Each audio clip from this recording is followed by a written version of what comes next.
Welcome to new TV Telugu. ఇప్పుడు Telangana top 10 చూద్దాం.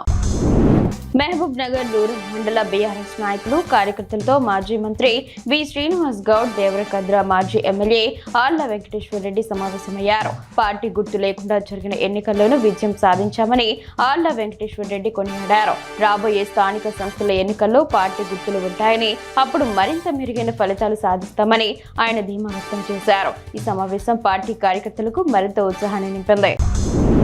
మెదక్ జిల్లా పాపన్నపేట మండలంలోని నాగసానుపల్లి గ్రామంలో గల శ్రీ ఏడుపాయల వనదుర్గ భవాని అమ్మవారిని ప్రత్యేకంగా అలంకరించారు. ఆలయంలో అమ్మవారికి ప్రత్యేక పూజలు, అభిషేకాలు, హారతులు నిర్వహించారు. ఈ అలంకరణ భక్తులు విశేషంగా ఆకట్టుకుంది.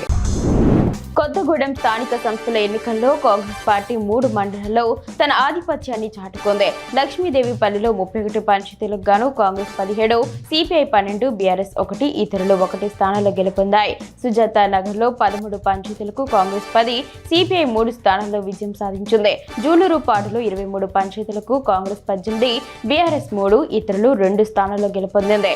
మొత్తం మీద కాంగ్రెస్ పార్టీ గణనీయమైన విజయం సాధించింది. యాదాద్రి భువనగిరి జిల్లా కేంద్రంలోని భువనగిరి పట్టణంలో కాంగ్రెస్ శ్రేణులు ఆందోళన చేపట్టారు. రాహుల్ గాంధీపై అక్రమ కేసులు పెట్టి ఇబ్బందులకు గురి చేస్తున్నారని కాంగ్రెస్ పిలుపు మేరకు ఈ నిరసన తెలిపారు. ఈ కార్యక్రమంలో ప్రభుత్వ విప్, డీసీసీ అధ్యక్షులు బీర్లా ఐలయ్య పాల్గొన్నారు.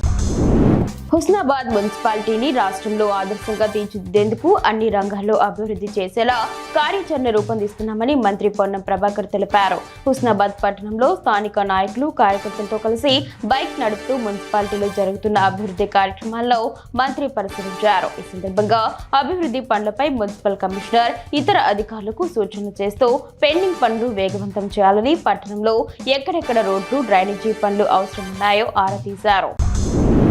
జోగులాంబ గద్వాల జిల్లా అలంపూర్ మండలం బుక్కాపూర్ గ్రామంలోని తలారి ఫామ్ లో సాగు చేసిన అరుదైన స్వర్గ ఫలంలను సాగుదారులు డాక్టర్ పులిందర్ నాయుడు, శివశంకర్, రఘువీర్లు జోగులాంబ అమ్మవారికి సమర్పించారు.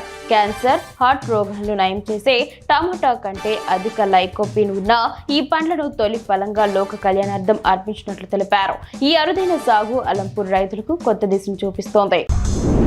సోనియా గాంధీ, రాహుల్ గాంధీలపై ఈడీ, సిబిఐ వేధింపులకు నిరసనగా కాంగ్రెస్ పార్టీ ఆధ్వర్యంలో సంగారెడ్డి పట్టణంలో ఆందోళన నిర్వహించారు.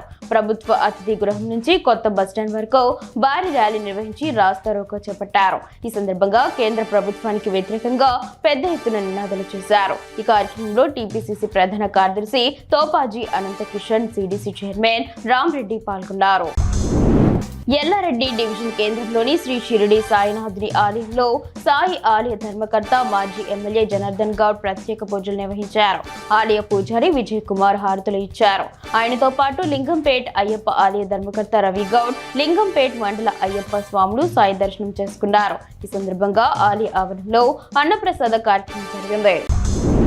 నెల రోజులుగా సోయా పంట కొనుగోలు నిలిచిపోవడంతో తీవ్ర ఇబ్బందులు ఎదుర్కొంటున్నామని ఆవేదన వ్యక్తం చేస్తూ బేలా మండల కేంద్రంలో రైతులు రాస్తారోకో చేపట్టారు. వెంటనే కలెక్టర్ స్పందించి సోయా కొనుగోలును చేపట్టేలా చర్యలు తీసుకోవాలని వారు కోరారు. రైతుల ఆందోళనతో మండల కేంద్రంలో భారీగా ట్రాఫిక్ జామ్ ఏర్పడింది.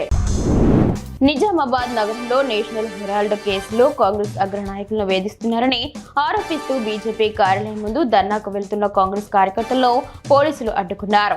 జిల్లా కాంగ్రెస్ కార్యాలయం నుండి బీజేపీ ఆఫీస్ వరకు ర్యాలీగా వెళ్తున్న వారిని అదుపులోకి తీసుకుని పోలీస్ స్టేషన్ తరలించారు. ఈ కార్యకర్తలు బీజేపీకి వ్యతిరేకంగా నినాదాలు చేశారు.